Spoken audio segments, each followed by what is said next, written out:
Apologize to my daughter, or your kids are out of this house, my fiancée said after her 14-year-old threw my son's iPhone at the wall. I wanted the latest model, not his cheap one, she yelled. Her parents just smirked. I didn't argue. I withdrew my investment, took back the Tesla, and said, from now on, you're on your own. Apologize to my daughter, or your kids are out of this house. My fiancée said it in front of everyone. Her parents, her daughter, my son, my little girl. She said it like she was giving me a simple choice, like what had just happened in our living room was somehow normal. My son Noah stood frozen near the couch, staring at the broken pieces of his iPhone scattered across the hardwood floor. My daughter Lily was clutching my arm, already crying because children always understand the truth faster than adults pretend to. Across from us, Brielle, Vanessa's 14-year-old daughter, stood with her chin up and zero shame in her face. I wanted the latest model, not his cheap one, she shouted. Cheap. The phone she had just ripped from Noah's hands and thrown at the wall wasn't cheap. It had been mine before I gave it to him. Clean, barely used, still in perfect condition. But Brielle didn't care. She wanted a newer one, a better one she could wave in front of her friends. And because I had told her no, because I had already paid for enough that month to fund half her mother's lifestyle, she decided my son's happiness was a fair thing to smash. I looked at Vanessa, then at her parents. Martin, her father, was leaning back in his chair with that smug little smile he always wore when someone else was being humiliated. Her mother, Colleen, pretended to be shocked, but the corners of her mouth twitched. They weren't upset. They were entertained. Vanessa folded her arms across her chest and looked at me like I was the problem. Justin, she said, voice low and sharp, you heard me. Apologize to my daughter. Noah looked up at me with wet eyes. Dad, I didn't do anything. That was the moment something in me went completely still. My name is Justin. I'm a massage therapist. I make a living calming pain, easing tension, helping people carry less suffering in their bodies. For years, I thought that made me patient, mature, strong. What it actually made me was useful. Useful to a woman who loved the way I looked more than the man I was. Useful to a family that saw my money as community property. Useful to people who called my kindness weakness because it was more convenient than calling themselves cruel. Vanessa had fallen for me because I looked eerily like Justin Bieber. I'd heard it my whole life, from strangers, from clients, from cashiers, from drunk women in bars. Same haircut at one point, same smile, same eyes. Most of the time, I hated hearing it. Vanessa loved it. At first, she made it sound like a joke, then a compliment. Then, little by little, it turned into the ugliest truth in our relationship. One night, after too much wine, she had laughed and told me, I put up with you because you look so much like him. I should have left that night. Instead, I stayed. I paid. I tolerated. I kept telling myself love was worth effort. That blended families were hard. That teenagers acted out. That weddings were stressful. That people said ugly things when they were scared. But standing in that living room, watching my son try not to cry over a phone he loved, while my fiancée demanded that I apologize to the girl who destroyed it, I finally understood something simple. I was not building a family. I was financing one that had already decided mine mattered less. So I didn't argue, I didn't shout, I didn't defend myself. I picked up the broken phone, set it gently on the table, opened my banking app, and started undoing every thread that tied my future to theirs. Vanessa frowned. What are you doing? I looked her straight in the eye, ending the part where you thought I'd keep paying for this. She laughed at first. Martin smirked. Brielle rolled her eyes. They all thought I was bluffing. Then I withdrew my investment, locked the wedding account, took back the Tesla, and said the only sentence that finally wiped the smugness off every face in that room. From now on, you're on your own. And that was only the beginning. I met Vanessa at a wellness event where I was doing chair massages for donors and guests. She sat down in front of me, turned halfway around before I even touched her shoulders, and smiled like she already knew something about me. You look exactly like Justin Bieber, she said. I laughed. That's been a problem before. For me, she said, it might be a benefit. That was Vanessa. Fast, charming, direct. The kind of woman who made attention feel like destiny. I was 36, divorced, raising 2 kids, working long days as a massage therapist, trying to keep my life stable and quiet. She felt exciting in a way I hadn't let myself want for years. At first, she was good with my kids. Not warm exactly, but polished. She remembered Noah liked dinosaurs, and that Lily hated crusts on sandwiches. She bought little gifts. She spoke softly when other people were around. She knew how to look loving before she had to prove she was. Then, I met her family. Martin was one of those men who insulted people through jokes. He'd ask about my job, nod slowly, then say things like, "Must be nice making money with candles and lotion." Colleen was worse, in a quieter way. She'd smile, touch my arm, and ask if I had plans for something more stable later. Vanessa's younger brother Derek lived for group chats and sarcasm. He started calling me Bieber hands within 2 weeks. Vanessa always laughed. I told myself it didn't matter. That's how it starts. Not with one enormous offense, but with 1,000 little permissions you hand other people, because confronting them feels too exhausting. Vanessa was a single mother. Brielle's father paid child support when it suited him. Vanessa's townhouse rent was high. Her taste was expensive, and her parents contributed opinions far more often than money. So when she cried in front of me about bills, I helped. First it was groceries, then school fees, then a car repair, then part of the rent, then all of it blurred together. I was buying shoes for Brielle because Vanessa said teenagers were brutal about appearances. I was covering utility bills because things would level out after the wedding. I was paying for family dinners that turned into performances where Martin would toast me as if I were some harmless little joke. And every time I thought I'd reached a limit, Vanessa found a sweeter way to ask for more. By the time we got engaged, I had already spent more on her household than I had on myself in years. But the money wasn't even the ugliest part. It was how naturally they all began to treat my help as an obligation. If I paid for dinner, Martin complained about the restaurant. If I fixed something in the house, Colleen said a real man would have noticed it sooner. If I bought Brielle a gift, she asked why it wasn't newer, better, more expensive. If Noah or Lily needed something, suddenly I was playing favorites. That was the thing about Vanessa's family. Generosity only counted when it flowed toward them. Once, I spent a Saturday helping Martin move furniture into his garage because he refused to hire movers.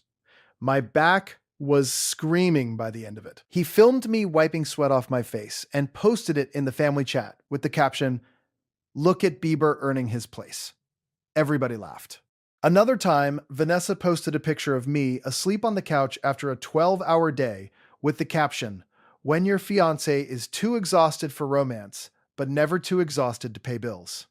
Her friends flooded the comments with jokes. She left it up for 2 days even after I told her to delete it. Then Brielle started copying the adults. She was smart enough to know exactly where to aim cruelty.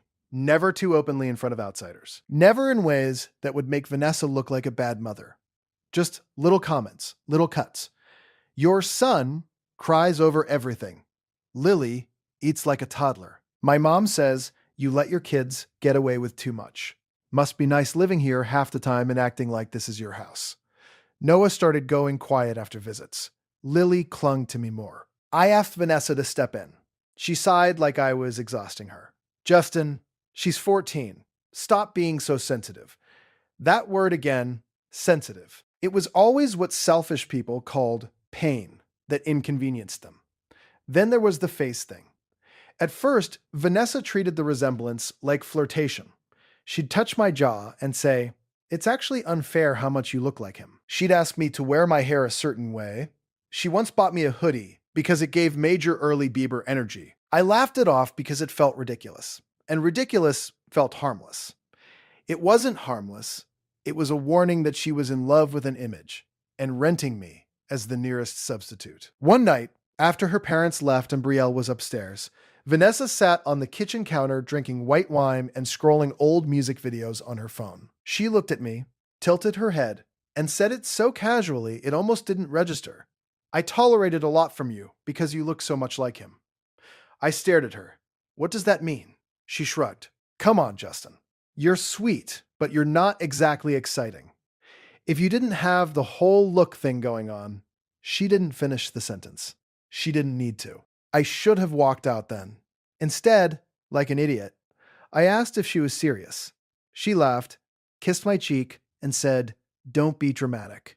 That's how people like Vanessa survive. They say the ugliest truth in the room, then punish you for noticing it. The public humiliations got worse after that. Brielle posted a TikTok of Noah carrying pizza boxes into the kitchen with text over it. When the cheap kids think they're equal because their dad pays some bills. Vanessa didn't make her delete it. Martin told people at a family barbecue, "Justin's a nice guy. If you like men prettier than your daughters." Everyone laughed. Colleen actually choked on her drink, trying not to. At our engagement dinner, Vanessa gave a toast where she said, "I guess all my teenage posters finally paid off." Even my children heard that. Noah asked me in the car, "Why do they always talk about your face?" I didn't know how to answer without telling him the whole truth. Then money started disappearing in ways that felt wrong. I transferred $12,000 for the wedding venue. Later, the venue emailed about a missed installment. I paid for Brielle's summer program. Then Vanessa asked for more because there had been extra fees. When I asked for receipts, she got offended. I invested $15,000 into a boutique event business Martin swore was going to be for Vanessa's future security. There was no business plan, just vague promises, a logo draft, and endless confidence. So I started saving things. Bank statements, transfers, texts, emails, voice notes, screenshots. Not because I wanted revenge, because I could feel reality slipping. And when reality starts slipping around, manipulative people, documents become oxygen. Then, one night, entirely by accident, I found what I needed. Our home Wi-Fi and shared backup accounts were under plans I paid for. Vanessa synced everything to everything because she was careless when she felt safe. One old tablet in the kitchen had photo backups from her phone. I wasn't snooping for fun. I was looking for a vendor confirmation she swore she had shown me. Instead, I found screenshots of messages between Vanessa and Colleen. He already moved the venue money. Don't tell him I used some for Brielle's package. If he gets weird, remind him the girls need stability.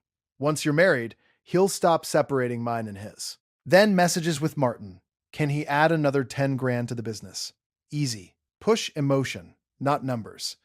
Men like him want to feel needed. My hands actually shook. Then I found an audio memo. Vanessa and Colleen in the kitchen, laughing while I was upstairs showering. "Do you really love him?" Colleen asked. Vanessa laughed first. "I love what he solves. And because he looks like that singer, the face definitely helped." Then more laughter. I sat in my car outside my office for almost an hour after hearing that, staring at the steering wheel, feeling the exact moment denial finally die. Still, I didn't explode. Instead, I bought a hard drive the next morning and started building a file. Every transfer, every message, every video, every post, every ugly little piece. I had no idea exactly when I'd use it. I just knew one day I might need proof more than peace. Then Vanessa and her family gave me that day. 3 weeks before the wedding, Vanessa started talking openly about the future in ways that excluded my children, without ever saying so directly. Once we're really settled, things will feel more balanced. Brielle needs consistency in her home. Your custody schedule makes everything complicated. Then, one night I overheard Brielle on FaceTime with a friend saying, after the wedding, his kids won't matter as much. They're barely here anyway. That sentence lodged in me like broken glass. I think a part of me already knew what was coming. I just didn't know it would happen over an iPhone. It happened on a Sunday afternoon. Vanessa's parents had come over for lunch. Brielle had been sulking all day because one of her friends got the newest iPhone and she didn't. Noah was sitting on the rug showing Lily a game on the phone I'd passed down to him a month earlier. He loved that phone, not because it was expensive, but because it made him feel grown up and trusted. Brielle walked over, held out her hand, and said, "Let me see." Noah hesitated. Then he gave it to her. She turned it over once, looked disgusted, and said, "This is old." "It works fine," Noah said quietly. She looked at me. "Why does he get one and I don't?" "Because it was mine," I said. And because I said I'm not buying a brand new phone for a 14-year-old right now. The look she gave me was pure entitlement. Then, before anyone could move, she whipped her arm back and threw Noah's phone straight into the wall. The crack echoed through the room. Lily screamed. Noah went white. Vanessa rushed in, and instead of asking Brielle what she had done, instead of checking on my son, she looked at me and gave her ultimatum. "Apologize to my daughter, or your kids are out of this house." I remember Martin smirking. I remember Colleen pretending to sip wine. I remember Noah whispering, "Dad, I didn't do anything." I remember realizing that if I stayed 1 minute longer in that role, provider, peacekeeper, human wallet, I would be teaching my children that love meant swallowing humiliation until the people hurting you felt comfortable. So I said, "Noah, Lily, get your things." Vanessa stared at me. "Excuse me." I opened my phone. The wedding account was first. Every dollar I had put in, gone, transferred back out. "Justin," she snapped, suddenly nervous now. "What are you doing?" I didn't answer. I removed my payment authorization from the venue. I froze the shared planning card. Then I opened my car app and disabled Vanessa's Tesla access. That got her attention. "Justin," Martin stood up. "Don't be ridiculous." I looked at him. "You haven't even seen ridiculous yet." Then I went to my work bag, pulled out the hard drive, and set it on the dining table. Vanessa's face changed instantly. No smugness, no superiority, just fear. "What is that?" Colleen asked. "Insurance," I said. I plugged my laptop in. The first thing I played was the audio of Vanessa and Colleen laughing in the kitchen. I love what he solves. The face definitely helped. Colleen actually gasped, then stammered, "That's out of context." "Great," I said. "Here's more context. Texts about moving my money around. Texts about using my kids as leverage. Texts where Martin literally said, 'Push emotion, not numbers.' Messages where Vanessa described me as easy to manage." Martin's mouth tightened.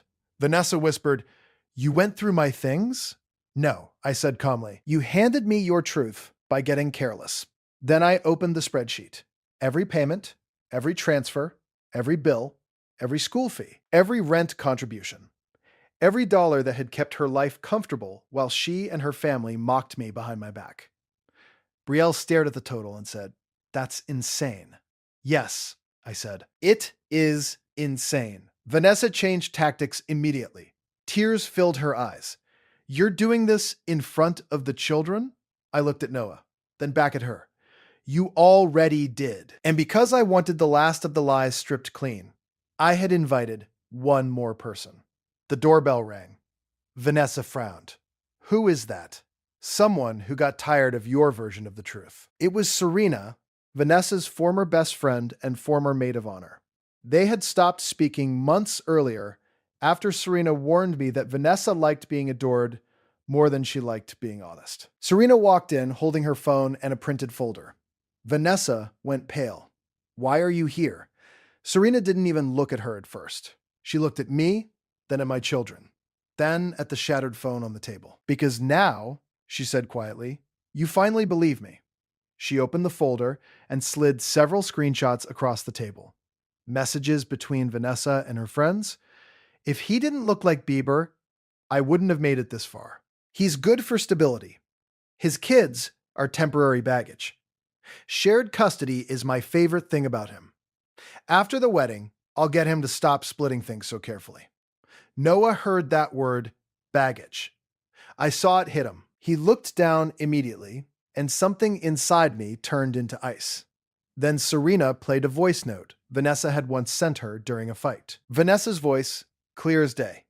"Yeah, I tolerated him because he looks like Justin Bieber. What, I'm supposed to pretend that wasn't part of the appeal? He's useful, Serena. That's what you don't get. Men like him live to be chosen." Nobody in that room could breathe for a second. Martin looked furious, but not at me. Colleen looked embarrassed, because people like her hate truth mostly when it makes them look ordinary. Brielle crossed her arms and muttered, Whatever. Vanessa looked cornered and dangerous. Then she made the worst mistake of her life. She looked at Noah and said, "If your father weren't so weak, none of this would be happening." Noah stepped behind me. That tiny movement was the end of everything. I closed the laptop. I took the Tesla key card from the entryway bowl. I handed Serena back her folder, and I looked at Vanessa with more calm than she deserved. The wedding is over. The money is gone. The car is mine. The investment is withdrawn. And you will never speak to my children again. Martin stepped toward me. "You can't just ruin this family and walk out." I met his eyes. "I didn't ruin anything. I just stopped financing the lie." Colleen started crying. Brielle shouted that everyone was overreacting. Vanessa grabbed my arm. "You can't leave me like this." I pulled free. "No," I said. "I can leave exactly like this." Then I picked up Lily's backpack, took Noah's hand, and walked to the door. Behind me, I heard yelling, crying, chair legs scraping, Vanessa calling my name with that furious, disbelieving tone selfish people use when they finally realize another human being has limits. At the threshold, I turned once and said the last thing any of them expected to hear from me. "From now on, you're on your own." Then I left. By the time I got my kids home, Vanessa had already begun rewriting history. First, a Facebook post. "Some men weaponize money when they can't control strong women." Then Colleen shared it. Then Martin posted something vague about ungrateful people destroying families. Then Brielle uploaded a crying selfie with the caption, "Imagine losing everything over one misunderstanding. A misunderstanding. My son's smashed phone. Months of theft. Years of mockery. Plans to absorb my money through marriage. My children being called baggage. And somehow that was a misunderstanding. I had expected it. What they hadn't expected was that I was done staying quiet." At midnight, after Noah and Lily were asleep, I made one post. No rant, no all caps drama, no begging for sympathy. Just facts. I wrote, "For the record, I ended my engagement tonight after ongoing financial misuse, repeated public humiliation, and a direct incident in which my fiancé's daughter destroyed my son's property and was defended for it. I am posting limited evidence because my children deserve privacy, but I will not allow lies to stand." Then I attached screenshots, the temporary baggage text, the transfers, the message about using emotion instead of numbers, the proof that I paid for the Tesla, a screenshot of Brielle's TikTok mocking Noah, and one short transcript from the audio. I love what he solves. The face definitely helped. That was enough. By morning, people had chosen sides, and for the first time, Vanessa's side didn't have the advantage, because tears lose power when receipts enter the room. She called me 16 times. I blocked her. Martin sent me an email threatening legal action for defamation. My lawyer friend Mark replied for me. Truth supported by documentation is not defamation. Then the consequences started arriving, one after another. The wedding venue contacted Vanessa for unpaid balances after I removed myself as payer. The event rental project collapsed immediately when I withdrew my investment. The Tesla was recovered 2 days later from outside the townhouse. Brielle apparently screamed for an hour when she realized the car was gone. And that wasn't even the best part. Because while Vanessa was trying to salvage the ruins of the life she thought I would keep funding, I was rebuilding mine in a direction she had always mocked. I took the money that would have gone into the wedding and the fake business and poured it into something real. My own studio. I had dreamed about it for years, a calm, beautifully designed bodywork space where I could do therapeutic massage, sports recovery, prenatal work, trauma-informed sessions, and post-rehab care without answering to anyone else. Vanessa used to laugh whenever I talked about it. "Massage studios are cute," she once said. "But are they really a future?" Turns out, yes, a far better one than hers. Within 6 weeks, I signed a lease on a bright downtown space with warm oak floors and high windows. I named it Reset Bodyworks because that was exactly what my life had become, a forced reset that turned out to be a rescue. I posted the opening announcement. Clients came, then referrals, then athletes, then overworked nurses and office people and tired mothers and men who had spent years pretending their pain wasn't real, until someone finally put skilled hands on their shoulders and told them they didn't have to carry it like that. The studio worked. It really worked. And the more stable my life became, the uglier Vanessa's looked. She made a video trying to present herself as a struggling single mother abandoned by a controlling man. Then she made the mistake of saying on camera, "Honestly, I tolerated Justin because he looked like Justin Bieber, and people are acting like that's some crime." That clip spread further than anything else, because there it was, the truth. Her own voice, no editing, no excuses. She had loved the resemblance, used the resemblance, built a fantasy around the resemblance, and treated the actual man underneath it like an accessory with a bank account. Serena sent me more proof after that. Old chats, voice notes, archived screenshots Vanessa had once dumped into their shared folders, without thinking. I didn't post most of it. I didn't need to. I sent a few pieces privately to the loudest people trying to shame me into forgiveness. One church friend who messaged me that a good man restores the family got a screenshot where Vanessa called my children temporary baggage. One mutual friend who said Brielle was just a child got the video of her mocking Noah and bragging about throwing the phone. One relative of Vanessa's, who hinted I had overreacted, got Martin's message about pushing emotion instead of numbers. That quieted almost everybody. Then came the apologies. Not real ones, from Vanessa. She stayed angry, then bitter, then self-pitying. But others started circling back. Colleen emailed a long note about regret, tension, and how things were said in the heat of the moment. Martin sent a shorter message. "No hard feelings. Let's talk like adults about settling the investment issue." I ignored both. Brielle sent Noah a message through a game account saying she was sorry if he got upset. I blocked that too. Eventually, Vanessa came to the studio herself. It was late. I was locking up. She stood by the door in a beige coat, looking tired in a way anger can't hide forever. "You're enjoying this," she said. "No," I answered. "I'm recovering from it." She stared at the sign above the entrance. "Reset Bodyworks." Then at me. "You ruined my life." I almost laughed. "No," I said. "I stopped paying for it." Her jaw tightened.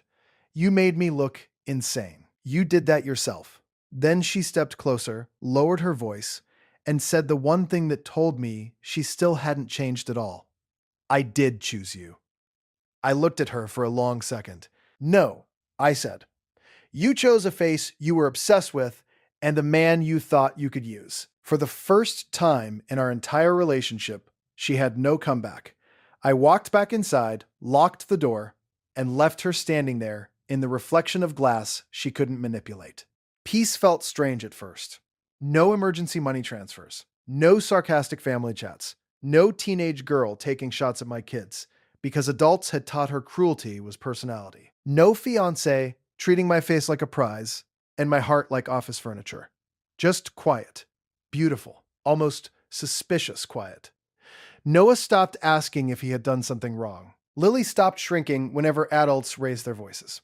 They slept better. So did I. On Fridays, we ordered pizza and watched movies in the condo. On Sundays, I took them to the park, or the aquarium, or just for pancakes, somewhere with sticky tables and no judgment.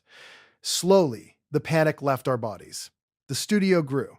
I hired another therapist, then another. I built the kind of place I had once been mocked for dreaming about. Warm lights, clean lines, honest work. At the front desk, on a small frame sign, I put a sentence that only a few people fully understand. Care requires respect. Most people think it's about massage. It is. But not only that, I changed my phone number, changed the passwords, changed who had access to my time, my money, my children, my peace. And I never went back. That part matters, because the world loves reconciliation stories. People are addicted to forgiveness when they're not the ones who got cut open. They want the wedding to be saved, the family to heal, the children to see all adults hug and cry and promise to do better. Life isn't built on what sounds nicer. It's built on what is safe. And Vanessa was never safe for my children. Her family was never safe for my dignity. That house was never going to become a home just because I kept paying for it. I understand myself better now. I wasn't weak because I stayed too long. I was hopeful. I was tired. I was trying to build something decent in a place full of people who treated decency like a resource to exploit. That's not shameful, but staying would have been. Sometimes clients still laugh and tell me I look like Justin Bieber. Now I just smile and say, I've heard that before. The difference is, it doesn't define anything anymore. I am not the man Vanessa tolerated because he resembled someone famous. I am not the wallet her parents smirked at. I am not the soft target they assumed would keep absorbing humiliation for the sake of peace. I'm Justin. I'm a massage therapist. I'm a father. I'm a man who learned that being gentle does not mean being available for abuse. And I learned one more thing too. Money is never just money in a toxic family. It is power, access, control, expectation. Once you stop paying, the masks come off fast. Months later, Noah asked me one quiet question while we were eating breakfast before school. Do you think she ever cared about us? I looked at him, really looked at him, and told him the truth in the gentlest way I could. I think she cared about what we gave. He nodded slowly, like that answer made sense in a sad way. Then he finished his cereal and asked if we could stop for hot chocolate after school. That was the mercy of childhood. It knows how to move forward when adults finally stop dragging it backward.